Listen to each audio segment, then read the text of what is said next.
열매가, 가을 되면 열매들이, 각종 식물들이 열매를 맺히죠. 오늘 두 번째 시간으로 가을 이야기 열매라는 주제로 함께 은혜를 나누고자 합니다. 여기 우리가 함께 읽은 본문 말씀에 보면 예수님께서 이른 아침에 길을 나서시면서 무화과 열매를 따서 잡수시려고 무화과 나무를 살펴봤어요. 그런데 잎만 무성하고 무화과 열매가 맺혀지지 아니한 것입니다. 그래서 예수님께서 그 나무를 저주하시죠. 그리고 저녁 때 제자들이 보니까 그 나무가 바싹 말라서 죽어 있는 그러한 놀라운 광경을 제자들이 보게 되었음을 성경에 기록해 놓고 있습니다. 이 무화과 나무가 우리나라에서도 열리죠. 그래서 저쪽 영암 쪽에 무화과 열매를 많이 생산해서 우리들이 무화과 열매를 먹을 수 있습니다. 제가 식물을 열심히 가꾸는 중에 영암에 무화과가 재배가 되니까 여기 아파트에도 무화과 나무를 심어보자. 무화과 나무 심는 거 누가 시비 걸 사람 없으니까 그래서 요 빈 공간에다가 무화과 나무 2그루를 심어놨어요. 이 2그루 나무가 몇 년이 지나도록 열매가 맺지 않더라고요. 그런데 올해 드디어 2 나무 중에 한 나무에서 무화과 열매가 맺히더라고요. 그래서 그 무화과 열매를 따서 몇 개를 먹었습니다. 근데 너무 맛있더라고요. 내년에 많이 달리면 우리 시온교회 성도들하고 다 나눠 먹으려고 합니다. 2 나무에서 많이 달리면 여럿이 먹을 것 같아요. 예수님께서 무화과 열매를 찾으시고 열매 없는 나무를 저주하신 이 내용은 아주 상징적인 내용입니다. 이스라엘을 무화과 나무에 비유를 해요. 구약 성경에 보면 이스라엘 백성들을 무화과 나무에 비유하고 또 무화과 나무의 열매를 이스라엘 백성들의 영적인 열매로 많이 비유하고 있습니다. 하나님께서 이스라엘 백성들에게 요구하는 것이 있어요. 영적인 열매를 하나님께서 이스라엘 백성들에게 요구하셨습니다. 여기 본문의 말씀도 하나님께서 이스라엘 백성들에게 영적인 열매를 원하시는 주님의 강렬한 그 마음을 이 사건 속에서 우리들에게 전달해 주고 있는 것입니다. 예수 그리스도를 믿는 하나님의 백성들은 열매를 맺으면서 믿음의 길을 우리 모두가 걸어가야 되는 것입니다. 제가 결혼을 할 때 아내가 소박한 꿈을 이야기하더라고요. 어떤 꿈을 이야기하는가 하면 나중에 결혼하면 집 앞마당에 감나무를 심어놓고 가을이 되면 그 감나무의 열매를 따먹고 싶은 그 소박한 꿈의 이야기를 하더라고요. 그게 제 마음속에 들어와 있습니다. 그런데 제가 살다 보니까 마당이 있는 집에서 살지 않고 또 마당이 있는 교회에서 목회를 하지 않고 아파트에서 상가에서 제가 살고 목회를 하잖아요. 감 열매를 한번 보실까요? 그 가을이 되면 감이 풍성히 나무가 찢어질 정도로 많이 맺히는 저런 감나무를 내가 떡 심어가지고 그거 따서 아내한테 주고 싶은 마음이 늘 제 마음속에 있는 거예요. 그래서 감나무도 못 심고 그렇다고 아파트에 목사가 채 들고 다니면서 여기에서 감 따다 줄 수도 없고 그래서 제가 가을만 되면 하는 일이 있습니다. 뭘 하는가 하면 농수산물 시장에 가서 감을 사와요. 특히 대봉감, 주먹만한 대봉감을 사다가 교회 창고에다가 갖다 놓습니다.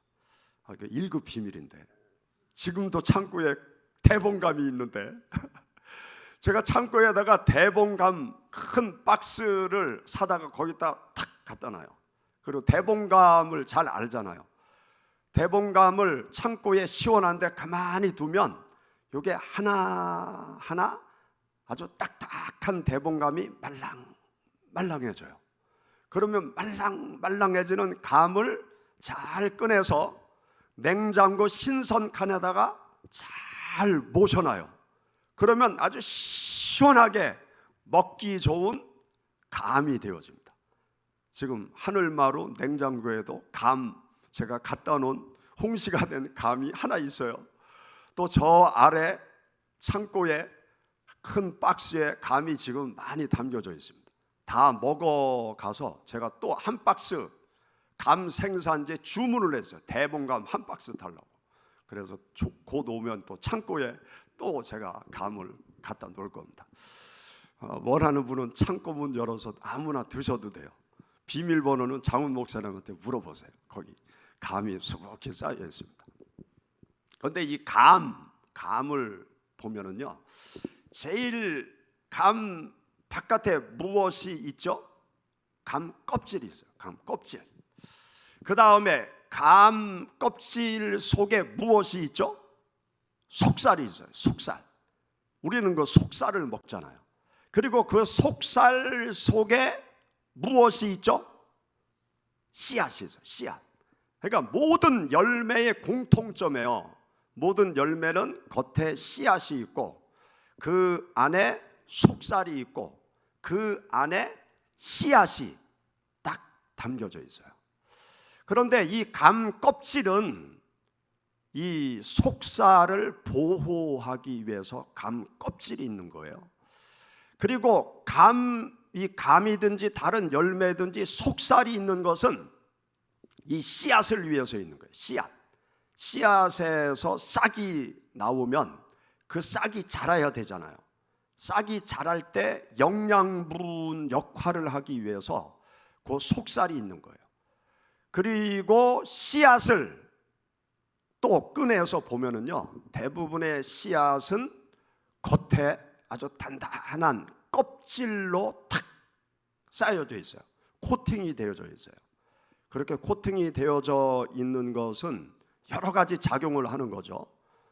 이런 땅 속에 있는 여러 가지 그 해충들이 그 열매를 함부로 건드리지 못하도록 딱딱한 껍질을 가지고 있어요.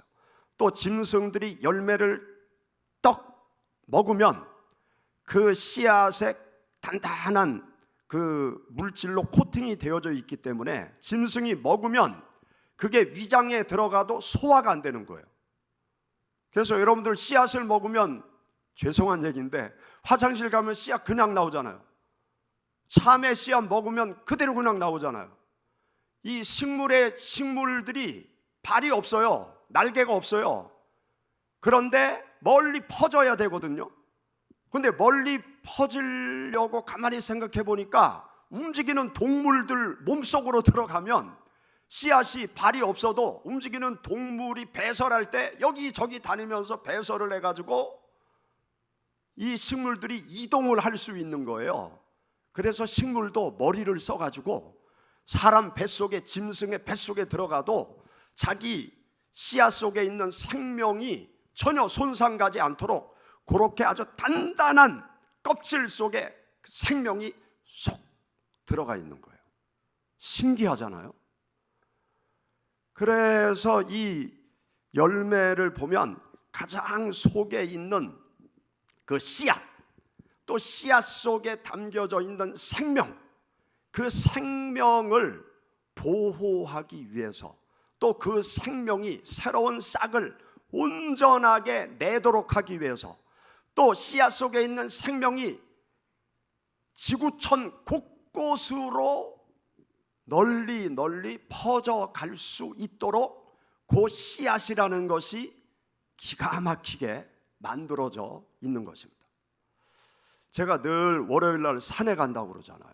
산에 가니까 이 자연을 제가 계속 보고 자연을 보면서 생각을 자연에 대해서 깊이 하게 되는 거예요. 요즘 산에 가보면요, 어떤 다람쥐가 없다가 생겨나는가 하면 한국 토종 다람쥐 있어요.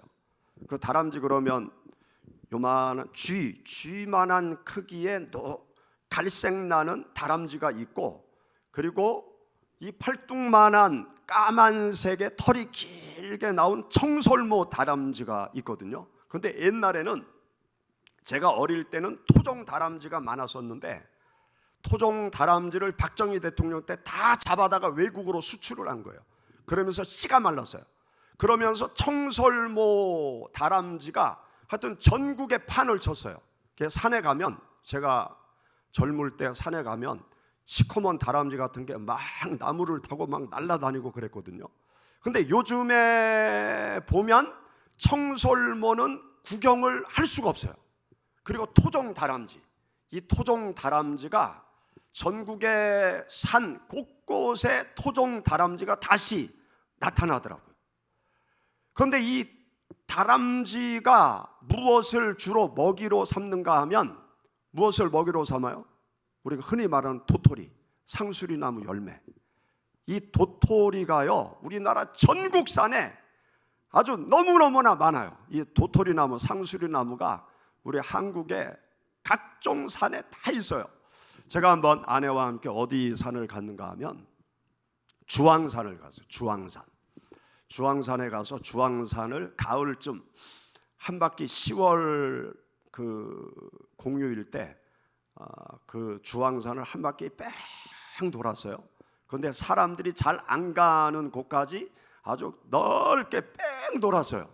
그런데 가다 보니까 와, 도토리가요, 그냥 이렇게 길을 걸어가는데 지천으로 깔려 있어. 그래서 도토리를 줍는다고 하면 배낭 몇 개 가져가서 거기에 몇 자루라도 주워올 수 있도록 아주 지천에 깔려 있더라고요. 그런데 그 지천에 깔려 있는 도토리를 누가 주로 먹느냐? 이 다람쥐들이 먹는다는 거예요. 그런데 이 다람쥐 때문에 대한민국의 도토리 나무가 사라지지가 않는데요. 왜냐하면 이 다람쥐들이 가을이 되면 도토리가 떨어져 있잖아요. 그러면 그것을 물어다가 자기가 사는 지역에다가 땅을 파고 숨겨놓는데요. 여기에다가 숨겨놓고, 저기에다 숨겨놓고, 여기에다 숨겨놓고, 그리고 나중에 이제 이 다람쥐가 배가 고프잖아요. 그러면 내가 도토리 숨겨놓은 데 가서 도토리를 찾아서 창고에서 꺼내 먹어야 되잖아요. 그런데 여기에 숨겨놨는지 저기에 숨겨놨는지 이쪽에 숨겨놨는지 기억을 못한대. 그래가지고 기억 못하는 도토리에서 계속 나무가 자라가지고 사람들이 베고 베도 대한민국의 도토리 나무는 계속 많아져요. 전국에 도토리 나무가 지천에 깔려 있어요. 그런데 이 다람쥐들이 숨겨놓은 도토리에서 계속 나무가 나오는 이유는 그 도토리 나무 열매 속에 씨앗이 있고 그 씨앗 속에 생명이 담겨져 있기 때문에 거기에서 싹이 나고 또 잎이 나고 무럭무럭 자라서 또 다른 열매들을 많이 맺히는 것입니다. 하나님께서 우리 한 사람 한 사람의 삶을 들춰보세요. 이리 들춰보고 저리 들춰보고 하나님께서 열매를 찾으시는 거죠. 하나님께서 여러분들의 삶을 들춰보실 때 나는 하나님 앞에 열매가 되어져 있느냐 한번 생각해 보세요. 하나님 앞에서 나는 열매가 되어 있느냐. 어떤 열매? 하나님의 생명을 담고 있는 열매로 하나님 앞에 내가 서 있느냐. 그것을 생각해 봐야 돼요. 하나님께서 우리 인생들을 바라보시면서 무엇을 가장 기뻐하시겠습니까? 하나님의 생명을 품고 있는 사람을 하나님께서 가장 기뻐하시는 거예요. 하나님의 생명의 씨앗을 우리 사람들에게 주기 위해서 예수 그리스도께서 이 세상에 오신 거예요.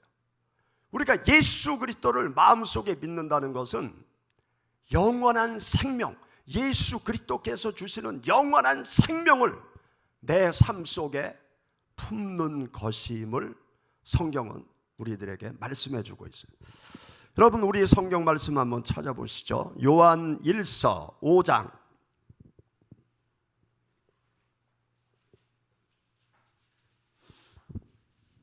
요한 1서 5장. 우리 11절 말씀부터 13절. 또 증거는 이것이니 하나님이 우리에게 영생을 주신 것과 이 생명이 그의 아들 안에 있는 그것이니라. 아들이 있는 자에게는 생명이 있고 하나님의 아들이 없는 자에게는 생명이 없느니라. 내가 하나님의 아들의 이름을 믿는 너희에게 이것을 쓰는 것은 너희로 하여금 너희에게 영생이 있음을 알게 하려 함이라. 아멘. 여기 보면 영원한 생명이 누구에게 있는가 하면 아들 예수 그리스도께 영원한 생명이 있다, 그렇게 말씀하고 있어요. 그리고 예수 그리스도를 마음속에 모시고 있는 사람이 영원한 생명을 소유한 자다, 그렇게 말씀하고 있어요. 여러분, 예수님을 믿습니까? 그러면 나는 영원한 생명을 소유한 자예요. 예수님을 내 마음속에 모셔드렸습니까? 예수님을 모셔드렸으면 나는 영원한 생명을 소유한 자예요. 하나님께서 하늘에서 세상을 내려보실 때 누구를 보고 기뻐하고 할렐루야 노래를 하시겠습니까? 머리 좋은 사람을 보고 기뻐하고 할렐루야 그렇게 소리를 치겠습니까? 돈 많은 사람을 보고 할렐루야 내가 너 때문에 기쁘다 즐겁다 그렇게 말씀하시겠습니까? 하나님께서 집 많이 가지고 있는 사람 보고 내가 너를 보니 기쁘다 그렇게 하나님께서 말씀하시겠습니까? 하나님께서 하늘에서 우리 인생들을 쭉 살펴보면서 누구를 바라보시고 기뻐하고 누구를 귀하게 여기시겠습니까?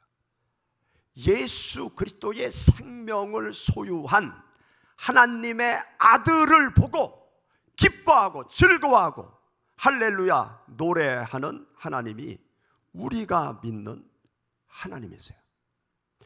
그래서 우리가 예수 그리스도를 믿는 신앙의 길을 걸어갈 때 우리가 하나님 앞에 나와서 어떤 감사를 드려야 되느냐, 예수님을 보내주셔서 나로 하여금 영원한 생명을 품게 하신 예수님 하나님 감사합니다. 이 감사가 우리들의 믿음 생활에서 차고 넘쳐야 돼요.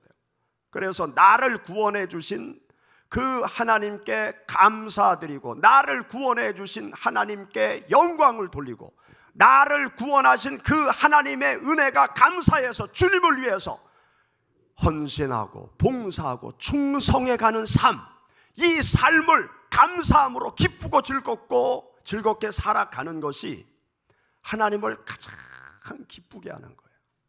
하나님께서 우리를 향해서 원하시는 것이 무엇이겠습니까? 하나님이 돈이 없으시겠어요?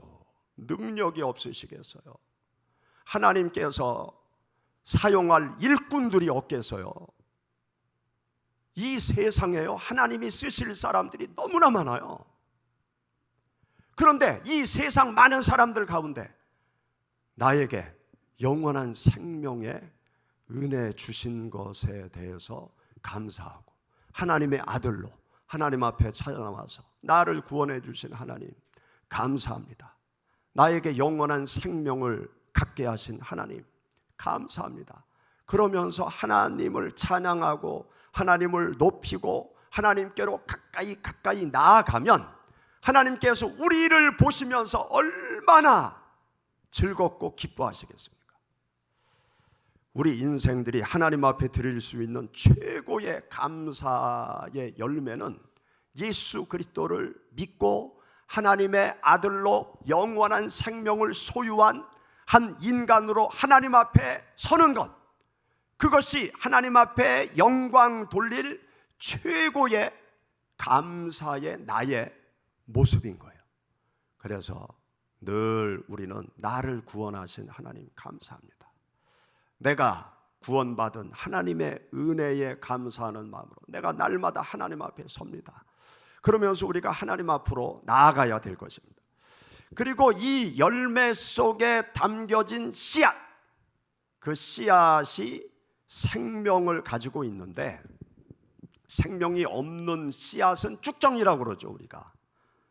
그래서 성경에 보면 알곡과 쭉정이를 나눈다. 쭉정이는 다 불에 사르고 알곡만 창고에 들인다. 그렇게 말씀하고 있잖아요. 우리가 코로나 사태를 거쳐오면서 쭉정이가 많이 교회에서 빠져나갔어요. 우리 교회도 교회 나오다가 안 나오는 분들이 꽤 있어요. 제가 길을 가다가 교회 나오라고 하면 안 들어요. 이전에 교회 나왔는데 제 말을 안 들어요. 그런 사람들은 교회 왔지만 예수 그리스도의 생명이 그 속에 자리를 잡지 못한 거죠.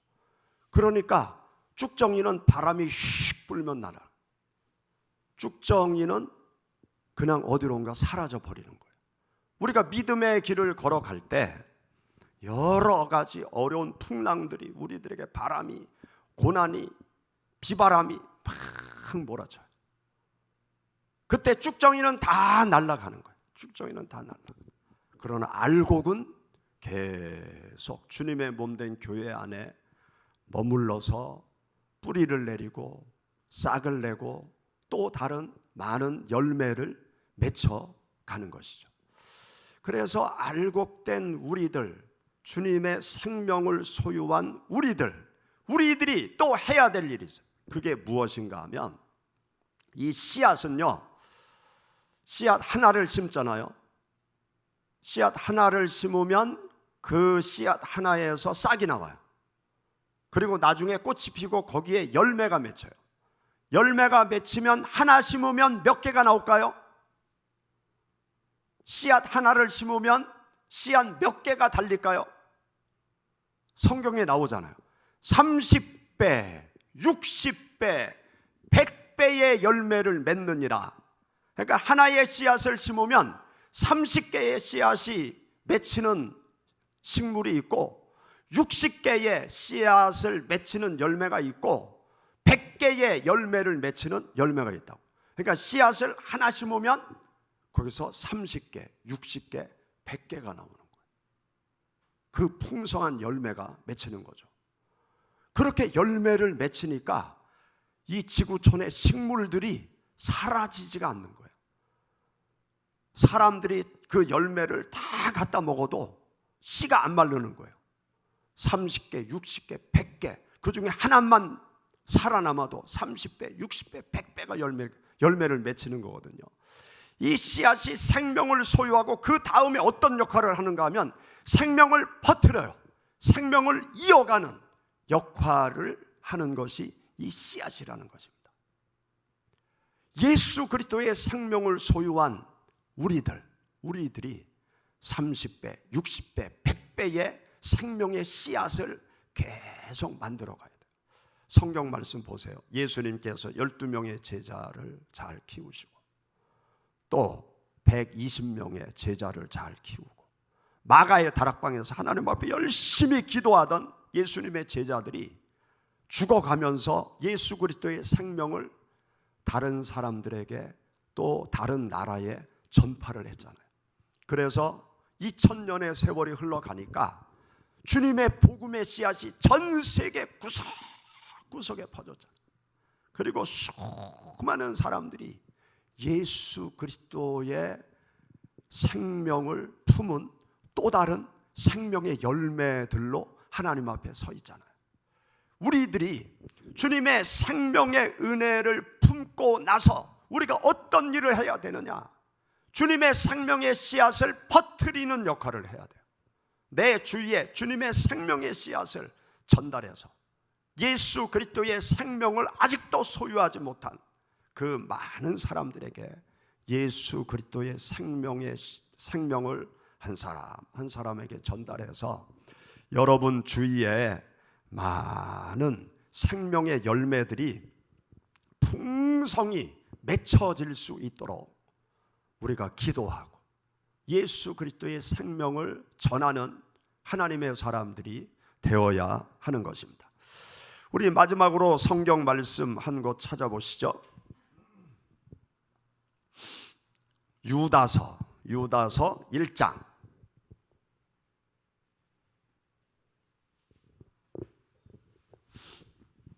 유다서 1장